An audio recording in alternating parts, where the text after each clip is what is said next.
क्योंकि ऐसा कम ही होता है कि पीएम मोदी किसी देश के विदेश मंत्री से ऐसे 1 to 1 मिले।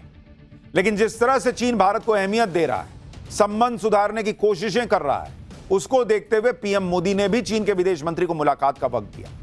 चीन के राष्ट्रपति शी जिनपिंग ने खास तौर पर चीन के विदेश मंत्री को भारत भेजा है कि वो पीएम मोदी को चीन यात्रा के लिए ग्राउंड तैयार कर सके। चीन ने अपने विदेश मंत्री को भारत भेजकर यह मैसेज दिया कि पीएम मोदी का चीन आना चीन के लिए कितना खास है और पीएम मोदी चीन के स्पेशल गेस्ट हैं, क्योंकि अक्सर ऐसे बड़े दौरे से पहले मेजबान देश अपने कृषि प्रतिनिधि को भेजता है, जैसे पीएम मोदी ने एनएसए डोभाल को रूस भेजा था ताकि वो इस साल रूस के राष्ट्रपति के भारत दौरे का ग्राउंड तैयार कर सके। इसी को देखते हुए चीन ने भी ऐसा ही किया। चीन के विदेश मंत्री के साथ बैठक में पीएम मोदी ने भी पक्का कर दिया कि वो एससीओ की मीटिंग के लिए अब चीन जा रहे हैं, यानी अब ये ऑफिशियल कॉन्फर्मेशन लग गई है, इस बात पर मिल गई है इस बात की कि पीएम मोदी चीन जाएंगे। और ये वो खबर है जो हमने आपको करीब 10 दिन पहले बता दी थी कि पीएम मोदी चीन जाने वाले हैं। चीन के विदेश मंत्री से मुलाकात को लेकर पीएम मोदी ने कहा है कि विदेश मंत्री वांग यी से मिलकर खुशी हुई। पिछले साल कजान में राष्ट्रपति शी जिनपिंग से मेरी मुलाकात के बाद से भारत और चीन के संबंधों में एक दूसरों के हितों को और संवेदनशीलता के सम्मान के साथ निरंतर प्रगति हुई है। मैं शंघाई सहयोग संगठन यानी एससीओ शिखर सम्मेलन के दौरान तियानजिन में होने वाली हमारी मुलाकात का बेसब्री से इंतजार कर रहा हूं। पीएम मोदी ने कहा कि भारत और चीन के बीच स्थिर, उम्मीद के मुताबिक रचनात्मक संबंध क्षेत्रीय और वैश्विक शांति और समृद्धि में अहम योगदान देंगे। लेकिन पीएम मोदी की चीन के विदेश मंत्री से यह मुलाकात ऐसे ही नहीं हो गई। इसके पहले आप याद कीजिए कि पहले कल जयशंकर मिले थे विदेश मंत्री। उसके बाद पीएम मोदी से मुलाकात के पहले चीनी विदेश मंत्री ने भारत के राष्ट्रीय सुरक्षा सलाहकार अजीत डोभाल से मुलाकात की। सब कुछ ठीक चला है तब पीएम मोदी मिले हैं चीन के विदेश मंत्री से। यह मुलाकात जो हुई अजीत डोभाल की, वो हैदराबाद हाउस में हुई और दोनों देशों के बीच सीमा विवाद पर बातचीत हुई। यह मुलाकात 24वें दौर की विशेष प्रतिनिधि वार्ता के तहत हुई, जिसका मकसद भारत चीन सीमा के विवाद को सुलझाना और लाइन ऑफ एक्चुअल कंट्रोल यानी एलएसी पर तनाव कम करके शांति स्थापित करना है। मुलाकात के दौरान अजीत डोभाल ने कहा कि दोनों देशों के रिश्तों में सुधार हो रहा है, जो कजान में ब्रिक्स समिट के दौरान पीएम मोदी और राष्ट्रपति शी जिनपिंग के बीच बनी सहमति की वजह से हुआ। चीन के विदेश मंत्री वांग यी ने भी कहा कि अगर दोनों देश आपस में और ज्यादा सहमति बनाते हैं तो यह भारत और चीन दोनों के लिए अच्छा होगा। यानी बॉर्डर विवाद को सुलझाने के लिए बातचीत आगे बढ़ रही है, क्योंकि चीन को भी समझ में आता है, सबको पता है कि चीन कब जाने में के पीछे पड़ा रहता है। लेकिन भारत ने क्लियर कर दिया कि भाई बॉर्डर पे ये सब करोगे तो फिर ये दोस्ती नहीं हो सकती, ये तमाशा ना करना, मौका मांग रहे हो तो दे रहे हैं। और भारत और चीन के बीच यही सबसे बड़ा मसला रहता है, बॉर्डर वाला। सुनिए चीन के विदेश मंत्री से मीटिंग के बाद एनएसए अजीत डोभाल ने क्या कहा, फिर आपको बताता हूं कि चीन यहां भारत में खड़ा होकर कैसे ट्रंप को ऐसी ऐसी बातें बोल रहा है कि ट्रंप को भी सुन के लगेगा कि क्या ही हो रहा है। लेकिन पहले अजीत डोभाल को सुनिए। And I'm very happy that since then, in the last about 9 months, there has been an upward trend. Borders have been quiet. There have been peace and tranquility. Our bilateral engagements have been more substantial. And we are most grateful to our leaders who, in Kazan, in October last, were able to set a new trend. I'm very hopeful that, like the last one, this 24th Special Representative level talks would be equally successful. Our Prime Minister will be visiting for the SCO summit shortly. Bharat और चीन को साथ देखकर America ऐसा अलबला गया कि Trump के मंत्री, ट्रंप के सलाहकार, ट्रंप के करीबी सब मिलकर धमकी पर धमकी देने में जुट गए। ट्रंप के ट्रेड सलाहकार पीटर नवारो ने भारत को रूस से तेल खरीदने और चीन के साथ रिश्ते सामान्य करने पर भी धमकी दे दी। पीट नवारो ने भारत को सीधे सीधे चेतावनी दी कि अगर भारत अमेरिका का रणनीतिक साझेदार बनकर रहना चाहता है तो उसे व्यवहार भी वैसा ही करना होगा। तुम सिखाओगे हमको कि भारत कैसा व्यवहार करेगा। नवारो ने कहा कि अगर भारत, रूस और चीन दोनों से रिश्ते मजबूत करता है अगर भारत, तो अमेरिका के लिए भारत को आधुनिक हथियार सौंपना जोखिम भरा हो सकता है। अब इनको याद आ रहा है कि भारत इनका स्ट्रेटेजिक पार्टनर है टैरिफ लगाते वक्त ध्यान नहीं आया था? तब तो सोच रहे थे कि भाई हम जैसा बोलेंगे भारत कर देगा, भारत अपने हिसाब से चलता है। तो अब कह रहे हैं कि चीन से काहे दोस्ती कर रहे हो, पाकिस्तान से तुम दोस्ती कर रहे हो। हमने पूछा कि मुनीर को क्यों लंच करा रहे हो? इनको यह बात याद नहीं आई जब भारत पे टैरिफ लगा रहे थे, इनको तब यह बात याद नहीं आई जब मुनीर को ये लोग लंच करवा रहे थे। ट्रंप के लोग तो फ्रस्ट्रेशन में इसलिए धमकियां देने पर आ गए। लेकिन आप चीन को देखिए कि चीन के विदेश मंत्री ने भारत में खड़े होकर अमेरिका को कह दिया कि यह सब धौंस नहीं चलेगी। चीन के विदेश मंत्री वांग यी ने अमेरिका को सुना दिया कि दुनिया में एक तरफा दबाव और धौंस की प्रवृत्ति बढ़ रही है, लेकिन अब दुनिया बदल रही है और किसी का एक तरफा फैसला नहीं चलेगा। वांग यी ने कहा कि यह जरूरी है कि भारत और चीन इस समय एक दूसरे को प्रतिद्वंदी या खतरा ना समझे। दो सबसे बड़े विकासशील देशों के रूप में चीन और भारत को वैश्विक जिम्मेदारी की भावना दिखानी चाहिए। यानी चीन अमेरिका को सुना रहा है कि धौंस ना दिखाओ हमको, और चीन तो ट्रंप को सुना ही रहा है। उधर अमेरिका के अंदर भी ट्रंप की भयंकर छीछा लेदर हो रही है, जिसके बारे में आगे बताऊं। पहले चीन के विदेश मंत्री को सुन लीजिए, जो कह रहे हैं कि जो बीत गया सो बीत गया। अब पीएम मोदी और शी जिनपिंग के नेतृत्व में दोनों देश के रिश्ते सुधर रहे हैं। The setbacks we experienced in the past few years were not in the interests of the people of our two countries. And then in October last year, President Xi Jinping and Prime Minister Modi had an important meeting in Kazan. That meeting pointed the direction for the development of our bilateral relations and provided impetus for the proper settlement of the boundary question. The Chinese side attaches great importance to the Prime Minister's visit to China to attend the SCO summit. History and reality proves once again that a healthy and stable China-India relationship serves the fundamental and long-term interests of both of our countries. आप सुन रहे हैं, चीन कह रहा है कि प्रधानमंत्री नरेंद्र मोदी की चीन यात्रा को हम बहुत अहमियत देते हैं और चीन और भारत की दोस्ती रहती है तो दोनों देशों के लिए अच्छा रहता है। आप यह भी देखिए कि चीन भारत से दोस्ती की सिर्फ कस्में ही नहीं खा रहा, बल्कि चीन भारत के लिए वो सब करने जा रहा है जो उसने अमेरिका के लिए भी नहीं किया था।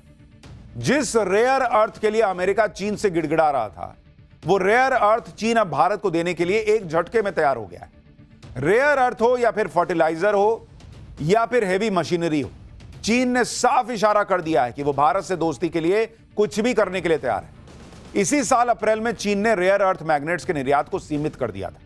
भारत चीन से करीब 90% रेयर अर्थ एलिमेंट्स इंपोर्ट करता है। भारत का electric vehicle sector 90% rare earth elements का इंपोर्ट चीन से ही करता है। इसी तरह चीन ने 2023 में फर्टिलाइजर के निर्यात को बंद कर दिया था। भारत के कुल यूरिया इंपोर्ट की 26% सप्लाई चीन से होती है। चीन ने भारत को भेजे जाने वाली टनल बोरिंग मशीन्स के निर्यात पर भी रोक लगा दी थी। लेकिन अब चीन यह भरोसा दे रहा है कि भाई क्या बात कर रहे हो, तीनों चीजों की सप्लाई में कोई दिक्कत नहीं आने देंगे, हम ले जाओ। गजब ही हो रखा है भाई। जिस रेयर अर्थ मैग्नेट्स की हम बात कर रहे हैं, आप उसकी अहमियत समझिए कि चीन अगर भारत के लिए अपने रेयर अर्थ रिसोर्स से जुड़ी पाबंदियां हटाएगा तो यह कितनी बड़ी बात होगी। दरअसल चीन के पास दुनिया का सबसे बड़ा रेयर अर्थ भंडार है। चीन अभी फिलहाल 69% रेयर अर्थ मिनरल कंट्रोल करता है दुनिया का। चीन 70% रेयर अर्थ एलिमेंट्स का खनन और 90% एलिमेंट्स की रिफाइनिंग करता है। यानी रेयर अर्थ से जुड़े रिसोर्स पर चीन का दुनिया में वर्चस्व है। यह चीन की ताकत है। दुनिया में जो हाई एंड टेक्नोलॉजी प्रोडक्ट्स हैं, जैसे इलेक्ट्रिक व्हीकल हो गए, ड्रोन, बैटरी स्टोरेज, इन सब के लिए रेयर अर्थ रिसोर्स लगते हैं। इसलिए रेयर अर्थ रिसोर्स आज की तारीख में किसी सोने के भंडार से कम नहीं है और ये हर जगह मिलते नहीं, इसलिए उन्हें रेयर अर्थ कहा जाता है। तो भारत के लिए, ये भारत की ऑलरेडी रॉकेट बनी हुई इकोनॉमी के लिए एक और बड़ी महत्वपूर्ण खबर है कि चीन कह रहा है कि भाई हम तैयार हैं, ले जाओ हमारे यहां से रेयर अर्थ, ले जाओ हमारे यहां से तुम फर्टिलाइजर। अमेरिका जैसा ताकतवर देश भी रेयर अर्थ मटेरियल्स की अपनी जरूरतों के लिए चीन पर निर्भर रहता है। अगर चीन ने यह सप्लाई रोक दी तो अमेरिका के लिए भी दिक्कत आ सकती है। अप्रैल में जब चीन ने रेयर अर्थ रिसोर्सेज के निर्यात को सीमित किया था, चीन ने यह फैसला अमेरिका को टारगेट करने के लिए किया था। लेकिन इसकी चपेट में भारत और बाकी देश भी आ गए, क्योंकि अमेरिका ने चीन के प्रोडक्ट्स पर अतिरिक्त टैरिफ लगाया था। जवाब में चीन ने यह भी एक्शन लिया कि अमेरिका टेंशन में आ गया, क्योंकि ऐसा दावा है कि अमेरिका 70 से 80% रेयर अर्थ मटेरियल चीन से ही मंगवाता है। यहां तक कि अमेरिका में F-35 जैसे फाइटर जेट हों या घातक ड्रोन, सब में चीन के रेयर अर्थ मिनरल्स का इस्तेमाल होता है।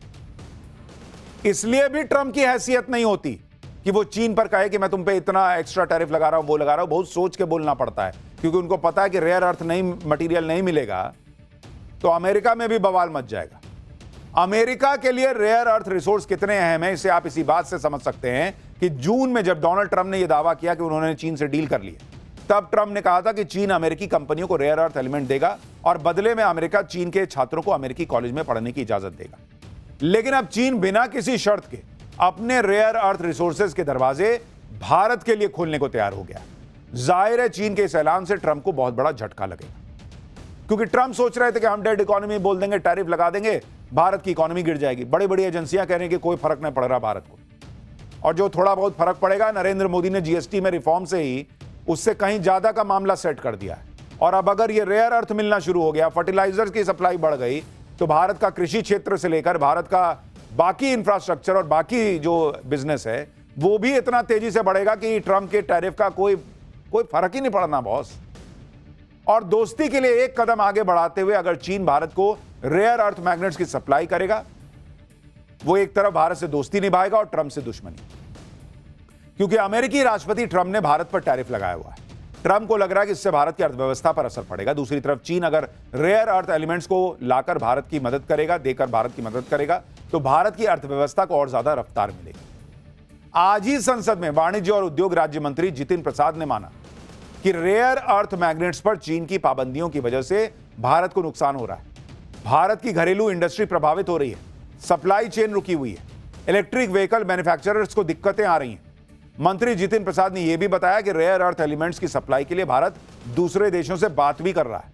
Australia, Argentina, Zambia, Peru, Zimbabwe, Mozambique, Malvi जैसे देश के साथ द्विपक्षीय समझौते किए जा रहे हैं। यानी ऐसा नहीं है कि चीन ने रोक लगाई तो भारत हाथ पे हाथ धर के बैठ गया। भारत भी चीन का विकल्प तलाश रहा था, लेकिन चीन ने कहा कि भाई अपन दोनों दोस्त, मेरा माल तेरा माल, दोनों एक कप में कॉफी पिएंगे।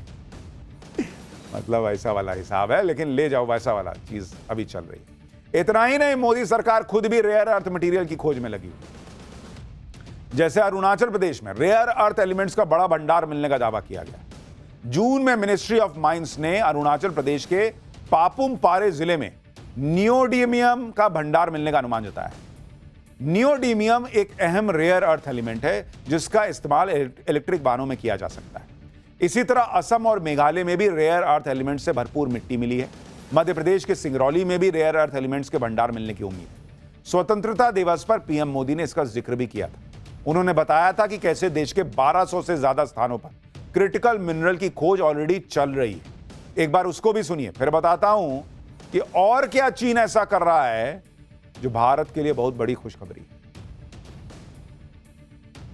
आज पूरा विश्व क्रिटिकल मिनरल को लेकर के बहुत ही सतर्क हो गया है। उसके सामर्थ्य को लोग भली भांति समझने लगे हैं।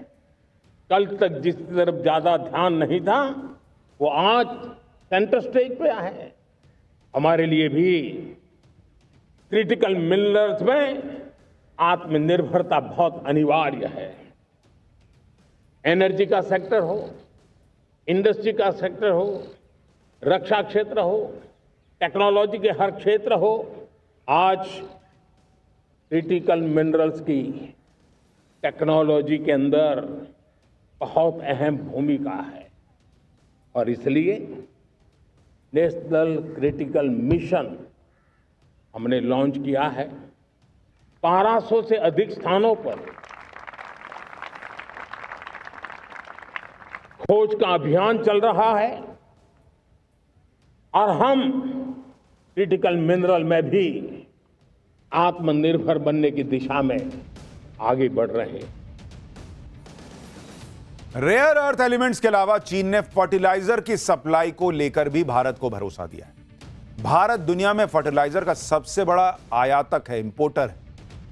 साल 2023 तक चीन बड़ी मात्रा में भारत को फर्टिलाइजर सप्लाई करता था, लेकिन फिर चीन ने भारत समेत कई देशों को फर्टिलाइजर देने पर रोक लगा दी। इसी साल जून में चीन ने यह रोक हटाई, लेकिन भारत पर ये फर्टिलाइजर यानी खाद देने पर रोक को जारी रखा। अब चीन भरोसा दे रहा है कि फर्टिलाइजर भी देंगे। भाई चीन भरोसा तो दे रहा है, लेकिन पीएम मोदी ये बात जानते कि चीन के भरोसे बैठा भी नहीं जा सकता।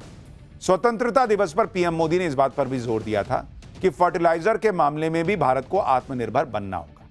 यानी नरेंद्र मोदी हर दिशा में प्रयास कर रहे हैं। जो सामान चीन से जरूरी है, जिसकी तात्कालिक जरूरत है, तुरंत मंगवा लो।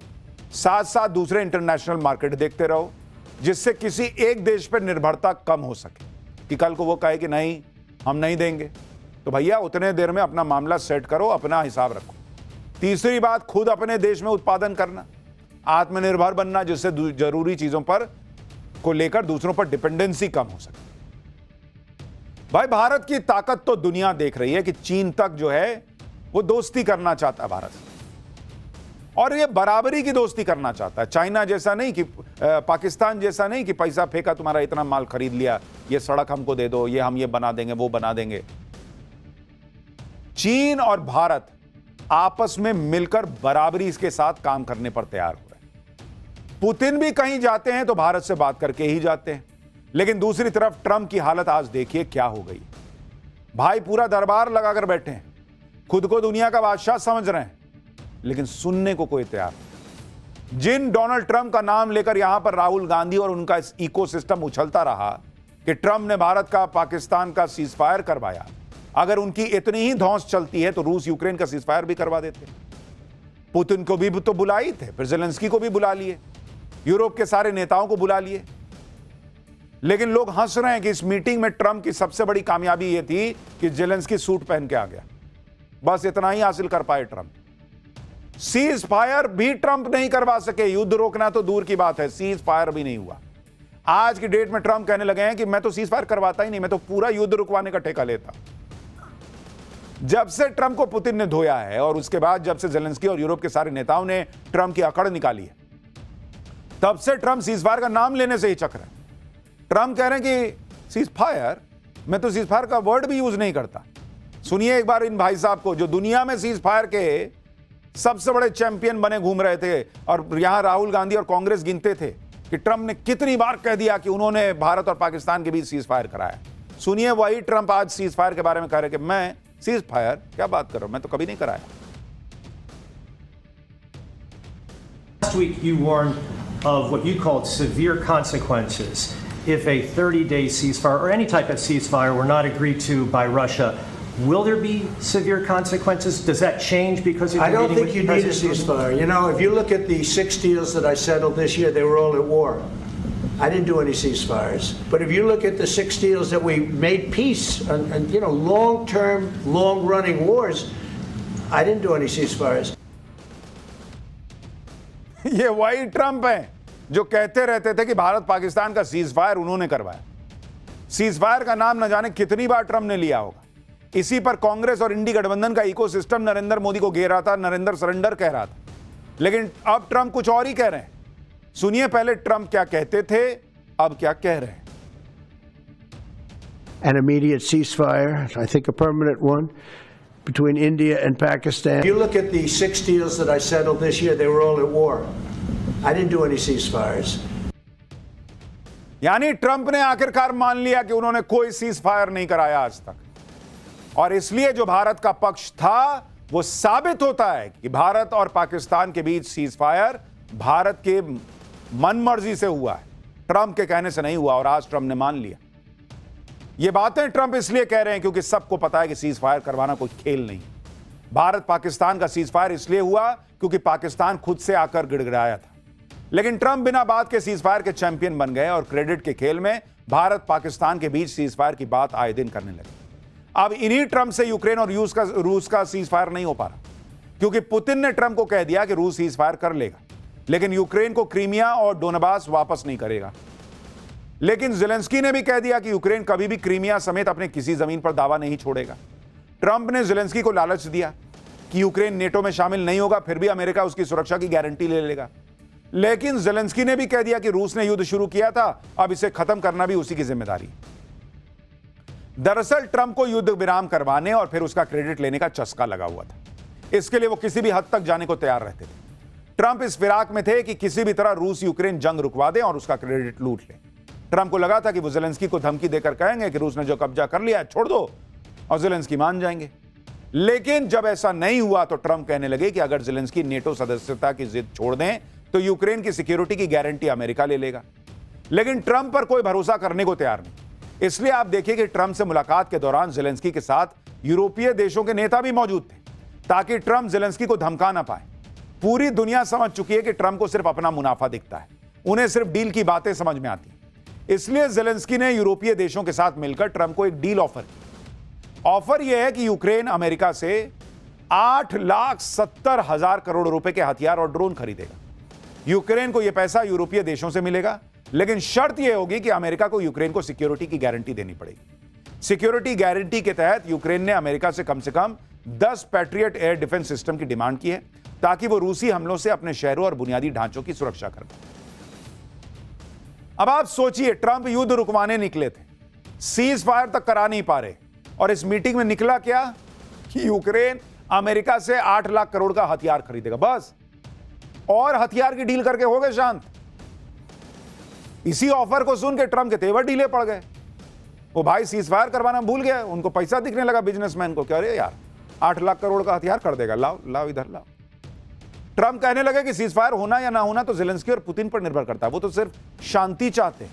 लेकिन जर्मन चांसलर फ्रेडरिक मर्ज ने जब ट्रंप से पूछा कि सीज फायर के बिना शांति कैसे आएगी, तो ट्रंप ने सीज फायर से कैसे पल्ला झाड़ लिया, देखिए एक बार ट्रंप को। We all would like to see a ceasefire, the latest from the next meeting on. I can't imagine that the next meeting would take place without a ceasefire. So let's work on that, and let's try to put pressure on Russia, because the credibility of these efforts we are undertaking today are depending on at least a ceasefire from the beginning of the serious negotiations from next step on. We're going to let the president go over and talk to the president, and we'll see how that works out, and if we can do that. यानी Trump के मुंह से cease fire शब्द भी नहीं निकल रहा। भाई इतना अंडर कॉन्फिडेंट हैं कि इनको ये बोलते नहीं बन रहा कि हाँ मैं करा दूंगा ना, अगली मीटिंग के पहले सीज फायर करा दूंगा। जो पूरी दुनिया में सीज फायर के चैंपियन बने घूम रहे थे। यहां तक कि ज़ेलेंस्की से पूछा गया, एक रिपोर्टर ने पूछा कि आप मैप में बदलाव के लिए तैयार हैं क्या। ज़ेलेंस्की ने पूरा घुमा दिया, जलेबी छान दी, लेकिन मैप पे कुछ नहीं बोले। इसका मतलब वो आदमी जमीन छोड़ेगा नहीं, रूस बिना जमीन लिए मानेगा नहीं। तो ट्रंप जो ये सब कर रहे हैं, ये सब दिखावे के लिए ठीक है, 8 लाख करोड़ की डील ले लो, ये कर लो वो कर लो, उनसे युद्ध नहीं रुक रहा बॉस। उनकी बेइज्जती हो रही है कि इनसे भाई साहब से हो ना पा रहा, लेकिन ट्रंप किए जा रहे हैं। और मैं तो आश्चर्यचकित हूं कि यही ट्रंप, यही अमेरिका, ट्रंप तो नहीं थे तब, बाइडेन थे, यही अमेरिका और यही नेटो देश मिलकर यूक्रेन को 3 साल से 4 साल से पंप करते रहे कि लड़ना भाई, तू लड़, तू हक की लड़ाई लड़ रहा, तू अपनी जमीन काहे छोड़ेगा भाई, तू लड़, रशिया से लड़ता रहे, हम हथियार देंगे, हम पैसा देंगे, ये करेंगे। और आज अचानक से सब बैठ गए एक साथ और कहने लगे कि भाई एक काम कर, ट्रंप भैया कह रहे हैं कि जमीन छोड़ दे, जमीन भूल जा तू, हम तेरे को सुरक्षा देंगे। अरे सुरक्षा देंगे, जमीन ही भूल जानी थी तो ये युद्ध तो कभी भी रुक जाना था। लेकिन ये विदेशी कंट्रीज जो है ना, पश्चिमी देश, यही उनका दोहरा रवैया है। ईमानदारी है ये नहीं है इनके अंदर। खैर, ईमानदारी की बात हो रही है तो ईमानदारी की पॉलिटिक्स की भी बात करते हैं। पाठशाला में अगला चैप्टर, महाराष्ट्र से लेकर बिहार तक राहुल गांधी के वोट चोरी वाले एटम बम की कैसे धज्जियां उड़ गई हैं। पीएम मोदी ताबड़तोड़ मीटिंग्स कर रहा है, उधर राहुल गांधी एंड टीम का हर झूठ कैसे पकड़ा जा रहा। उपराष्ट्रपति चुनाव में इंडी वो कौन सा कैंडिडेट लाया कि हंगामा